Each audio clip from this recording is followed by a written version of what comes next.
Hi welcome to city logics. My name is Mohammad Israr और आज हम एक नई सीरीज़ का आगाज़ करने जा रहे हैं। इस प्लेलिस्ट में आपको, अगर आप इसको चाहते हैं, इससे रिलेटेड आप मज़ीद वीडियोस भी देखें, तो इसको आप अपने पास पिन कर लें, सेव कर लें, ताकि आने वाली वीडियोस को आप इजीली एक्सेस कर पाएँ। और चैनल को भी सब्सक्राइब अगर कर लें, अगर आपका मूड हो तो कर सकते हैं, ना हो तो कोई मसला नहीं। बहरहाल स्टार्ट करते हैं। Software project management. Software project management जो है, इसको समझना कि हम इसमें कर क्या रहे हैं और क्यों कर रहे हैं, इसकी ज़रूरत क्या पड़ी, तो इसको देखते हैं हम। सॉफ्टवेयर प्रोजेक्ट मैनेजमेंट में हमने कोशिश ये करना होती है कि हमारा सॉफ्टवेयर जो है ना, उसके हम उसके लिए हम बेहतर से बेहतर प्लान्स बना सकें। ठीक है, हम इतने एबल हो सकें कि हम प्लान्स बना सकें कि कैसे हम अपने सॉफ्टवेयर के डिफरेंट मॉड्यूल्स को डेवलप करेंगे, फिर उनकी मैनेजमेंट करना, ना सिर्फ प्लान बनाना बल्कि उसको फिर क्या कहते हैं, अमली हरकत में लाना।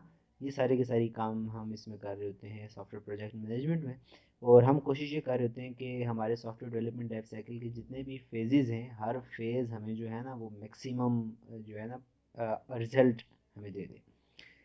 तो सॉफ्टवेयर प्रोजेक्ट मैनेजमेंट की ज़रूरत क्यों पड़ी, इसको समझने के लिए हमें सॉफ्टवेयर क्राइसिस नंबर 1 में जाना पड़ेगा। ये वो इरा था 1960s का, जब हमारे पास सॉफ्टवेयर्स में बहुत सारी जो है मुश्किलात आने लगी। ठीक है, क्या होने लगा था कि हमारे पास सॉफ्टवेयर फेल हो रहे थे, और फेलियर की मुख्तलिफ वजूहात थी कि सॉफ्टवेयर बन रहा है, लेकिन बनने के बाद जब उसको एक रियल इन्वायरमेंट में डिप्लॉय किया जा रहा है तो वो इन्वायरमेंट के साथ कंपैटिबल नहीं है उसकी, या शुरू से ही उसकी रिक्वायरमेंट्स का कुछ इशू चल रहा है। ठीक है, उसकी रिक्वायरमेंट्स ही पूरी नहीं है, एम्बिगुअस किस्म की रिक्वायरमेंट्स थी। वो या फिर वो हार्डवेयर को मैच नहीं कर पा रहा उस लेवल के, सॉफ्टवेयर है लेकिन बहुत वीक है, लेकिन हार्डवेयर जो है बहुत ज़्यादा फास्ट और अच्छा किस्म का है।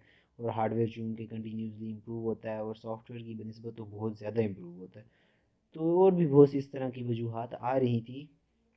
तो वो सॉफ्टवेयर क्राइसिस का इरा नंबर 1 था। अब हमें उसको ओवरकम करना था।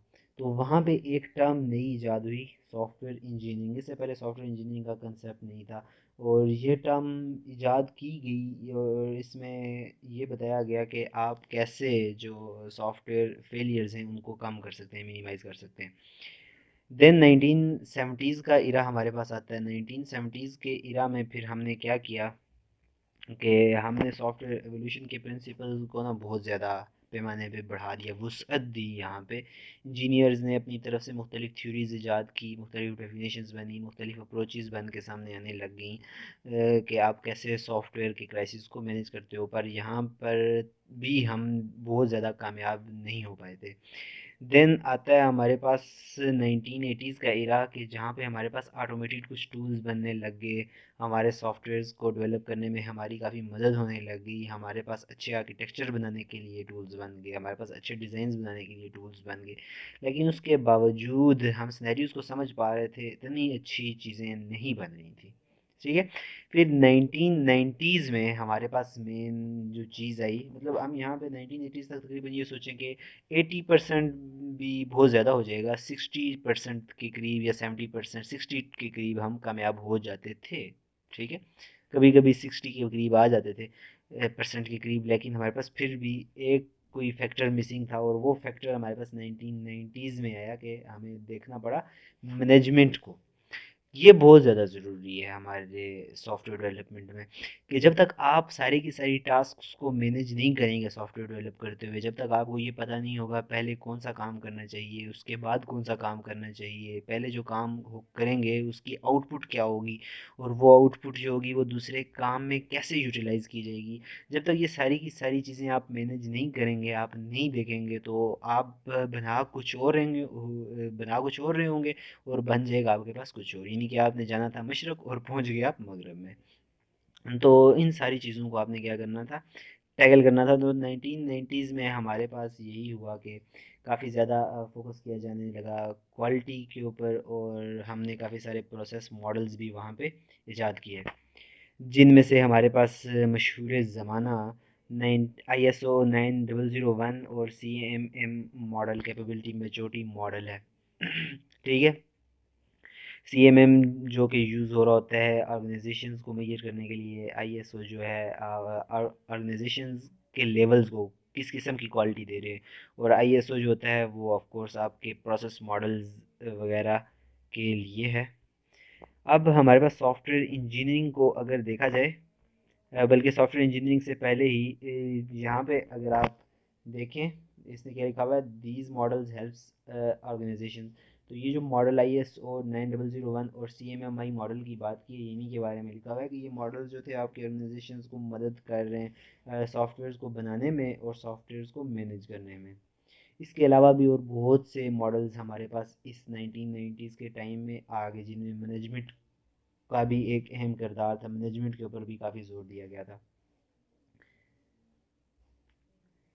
देन हमारे पास आ जाता है सॉफ्टवेयर इंजीनियरिंग की टर्म, जो थी हमारे हमने 1960s में, तकरीबन 1970s के एंड में और नहीं शुरुआत में, और 1960s के एंड में हमने जो इजाद की थी, उसमें बोहीम साहब क्या कहते हैं कि ये आपके पास सॉफ्टवेयर इंजीनियरिंग जो है ये एक आपके पास साइंटिफिक अप्रोच है।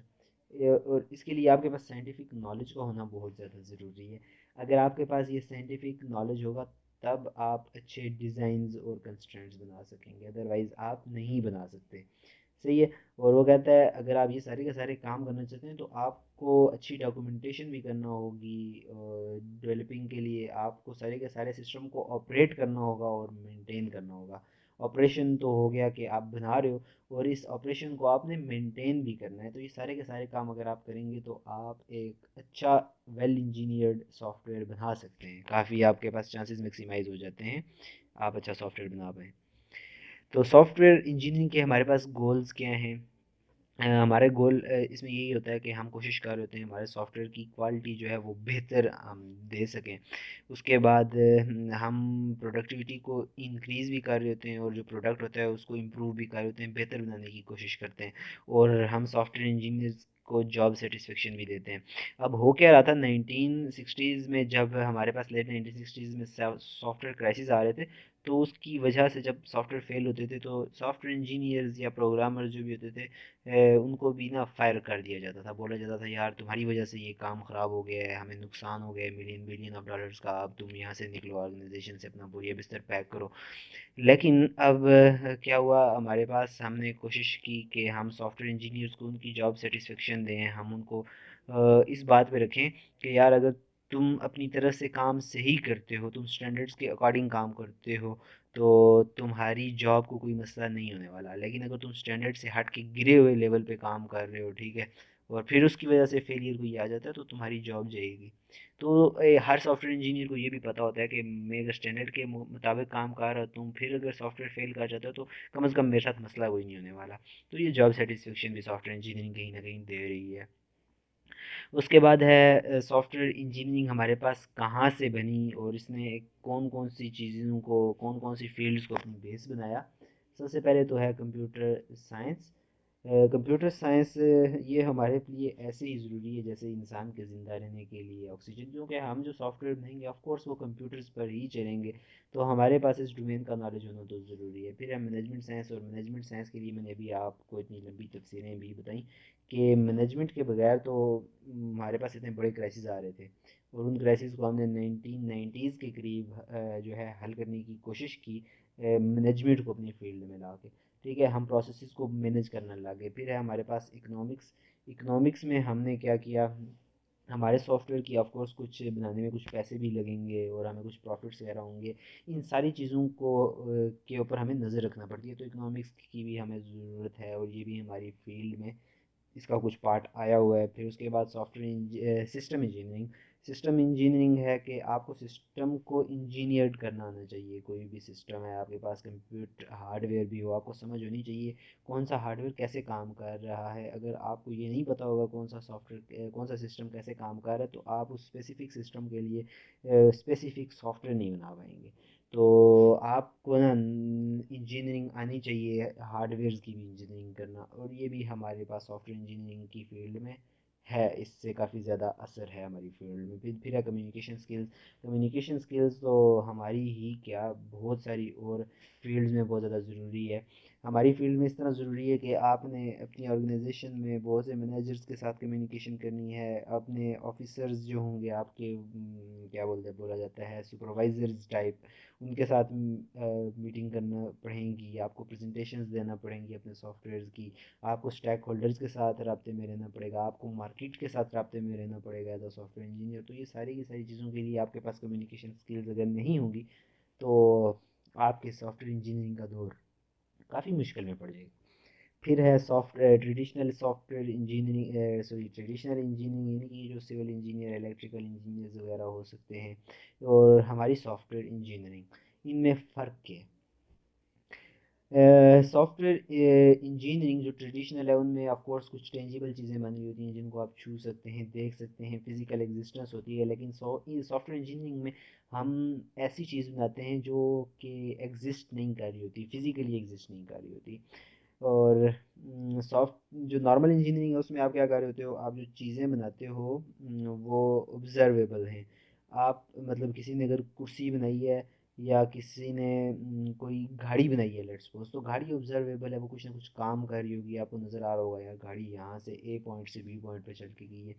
लेकिन सॉफ्टवेयर क्या कर रहा होगा, सॉफ्टवेयर ऑब्जर्वेबल नहीं है, आप सॉफ्टवेयर को नहीं बता सकते देख के कि यार ये सॉफ्टवेयर जो है ना ये इतने टाइम मतलब यहाँ से चला है और वहाँ तक पहुँचा है, या आप ऐसे नहीं कुछ कह सकते। तो आपको क्या करना पड़ेगा, आपको सॉफ्टवेयर के ना जो बिहेवियर है ना उसको नोट करना पड़ेगा, आप उसके इफ़ेक्ट्स को देख सकते हैं। ठीक है, कि मैंने ये सॉफ्टवेयर अगर एग्जीक्यूट किया तो इसके बाद क्या असर पड़ा मेरी जो दुनिया है उसमें। जैसे कि आपके मोबाइल में कोई भी बटन है, लेट्स सपोज ये बटन है मेरे पास, ये वाला बटन, तो मैं अगर इसको प्रेस करता हूँ तो मेरे पास चीज़ें गायब हो रही हैं, मैं वापस प्रेस करता हूँ तो चीज़ें विजिबल हो रही हैं जो मैंने लिखा हुआ है। सही हो गया ये।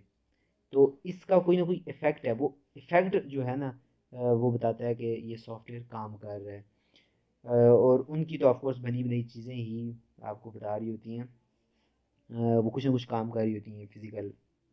उसके बाद है डिग्रेड ओवर टाइम, जो नॉर्मल इंजीनियर्स की चीज़ें बनाई हुई होती हैं वो टाइम के साथ साथ जो होती हैं बेकार होती जाती हैं, ख़राब होती जाती हैं।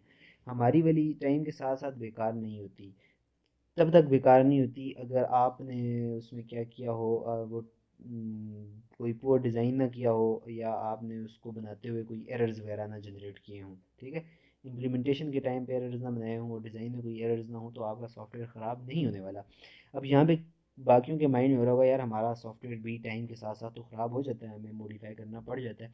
ऐसा नहीं है, अगर आपने अच्छा बनाया, अच्छा आपका डिज़ाइन था, अच्छी इम्प्लीमेंटेशन थी, तो अब उसमें ना कोई मसले नहीं होने वाले ज़्यादा, बहुत ज़्यादा वो एक्यूरेट रहेगा।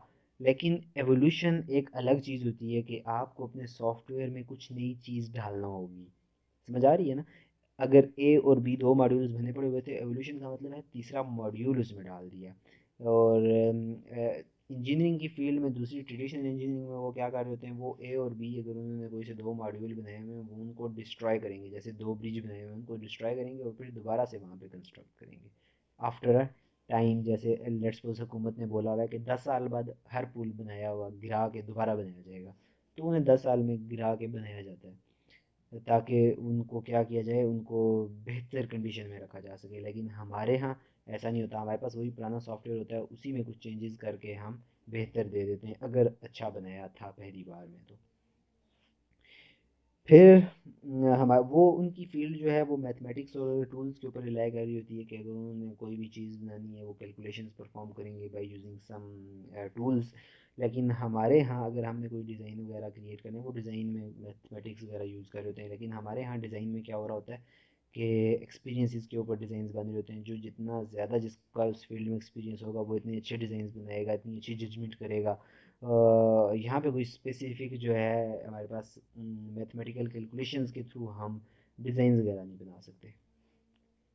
वेल इंजीनियर्ड सॉफ्टवेयर एक ऐसा सॉफ्टवेयर है जो कि आपके यूज़र की रिक्वायरमेंट्स को पूरा कर रहा है, और ना सिर्फ अभी पूरा कर रहा है बल्कि फ्यूचर में भी वो पूरी करे, उसको ऐसा बनाया जाए कि फ्यूचर में भी पूरी करे, उसमें एवोल्यूशन हो सके। तो ऐसा सॉफ्टवेयर जो होता है उसको वेल इंजीनियर्ड सॉफ्टवेयर बोला जाता है।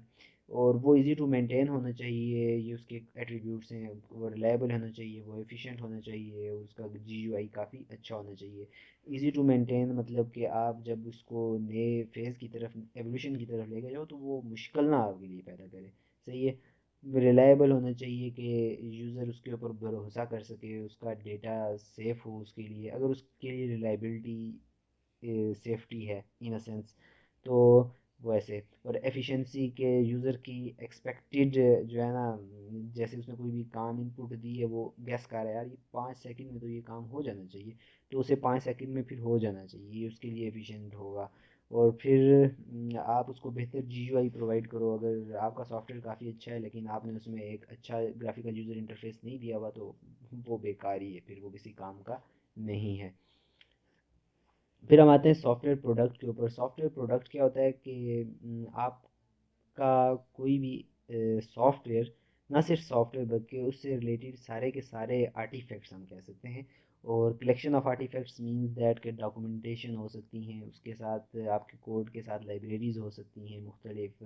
आपने मुख्तलिफ फेजेस में जो भी आपके पास डॉक्यूमेंटेशंस बनी थी, ठीक है, वो चाहे एसआरएस डॉक्यूमेंटेशन है या वो आपके पास मज़ीद टेक्निकल डॉक्यूमेंटेशन है, हर चीज़ जो है ना वो प्रोडक्ट मिला के एक सॉफ्टवेयर प्रोडक्ट कहलाती है।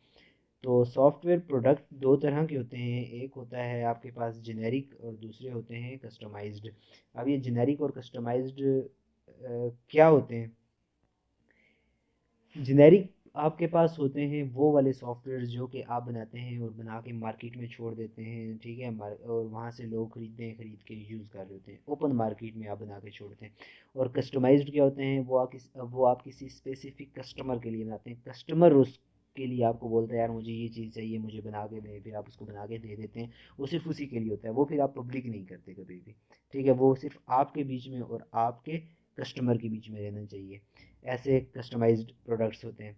और फिर है हमारे पास software characteristics of software products. वही करेक्टरिस्टिक्स हैं जो मैं पहले भी बता चुका हूँ। वेल इंजीनियर्ड सॉफ्टवेयर में जो एट्रीब्यूट्स थे, वही सारी चीज़ें यहाँ पे कि वो मेंटेनेबल होना चाहिए, डिपेंडेबिलिटी उसमें होनी चाहिए, एफिशिएंसी होनी चाहिए, यूजेबिलिटी होनी चाहिए। अगर ये चीज़ें हैं तो वो सॉफ्टवेयर प्रोडक्ट क्या है, आपका एक अच्छा सॉफ्टवेयर प्रोडक्ट कंसिडर किया जाएगा। And then comes to the classical mistakes. और ये वो मिस्टेक्स हैं जो कि पहले भी होती रही हैं और आज भी होती हैं हमारी ऑर्गेनाइजेशंस में। पीपल रिलेटेड मिस्टेक्स में ये काम हो रहे होते हैं कि हम लोगों के ऊपर काफ़ी ज़्यादा बोझ डाल देते हैं। हम अच्छी टीम, हम ये सोच रहे होते हैं कि यार हमारी टीम अगर एक या दो बंदे कोई उस लेवल के नहीं है तो हम उनको फायर करके नए बंदे हायर कर रहे होते हैं। या फिर उनके अगर कुछ पर्सनल इश्यूज़ हैं तो हम उनको गोली करा रहे होते हैं, यार निकलो यहाँ से, तुम्हें हम टैकल नहीं करते, ठीक है। तो ऐसे नहीं करना। As a good software project manager आपने लोगों को साथ लेके चलना है और उनकी जितनी भी प्रॉब्लम्स हैं उन सब की सब प्रॉब्लम्स को देखना है, उनकी की हुई मिस्टेक्स को आपने एक्यूरेट करने की कोशिश करनी है प्रोसेस में।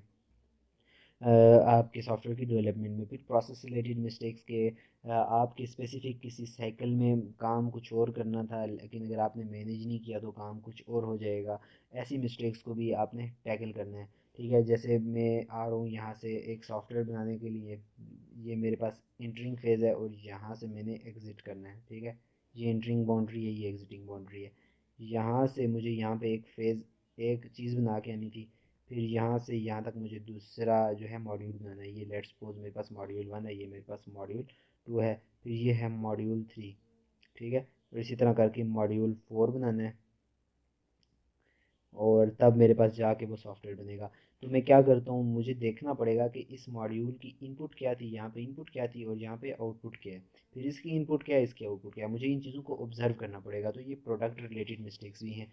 और फिर अगर मैं इनको ऑब्जर्व नहीं करूँगा मुझे पता नहीं चलेगा। मैं भी बनाना मॉड्यूल 1 था और वो बना के कुछ और उसने दे दिया। तो हमें प्रोसेस में भी हमें देखना पड़ेगा कि क्या क्या चीज़ें हैं। प्रोडक्ट रिलेटेड मिस्टेक्स भी होती हैं, जैसे कि यही है कि बनाना कुछ और था, बन कुछ और गया। तो जितने भी इससे रिलेटेड आपके पास मसले मसाइल आते हैं आपने उनको भी देखना है। और फिर टेक्नोलॉजी रिलेटेड मिस्टेक्स के, लेट्स सपोज आपने टेक्नोलॉजी, एक टेक्नोलॉजी ले ली ऐसी जिसके अंदर आपको काम करना बिल्कुल भी नहीं आता। अब आप डेवलपमेंट के बीच में जाके आप कहते हैं यार ये वाली तो हमें नहीं चाहिए, हम चेंज कर रहे हैं, सही है। तो आप क्या करते हैं, आप एक नई टेक्नोलॉजी लेते हैं, उसके साथ काम करना शुरू कर देते हैं, तो ये काफ़ी अच्छी अप्रोच नहीं है, बल्कि ये बुरी अप्रोच कंसिडर की जाती है। आपको यही चाहिए कि टेक्नोलॉजी लें और फिर उसी टेक्नोलॉजी के ऊपर उबूर हासिल करें और फिर उसको यूज़ करें अपने सॉफ्टवेयर में, या फिर पहले से ही आप डिसाइड कर लें कि हम ये वाली टेक्नोलॉजी यूज़ करेंगे या ये वाली यूज़ नहीं करेंगे। तो आज का लेक्चर हमारा यहाँ पर होता है समाप्त। मिलते हैं नेक्स्ट लेक्चर में, तब तक के लिए अल्लाह हाफिज़।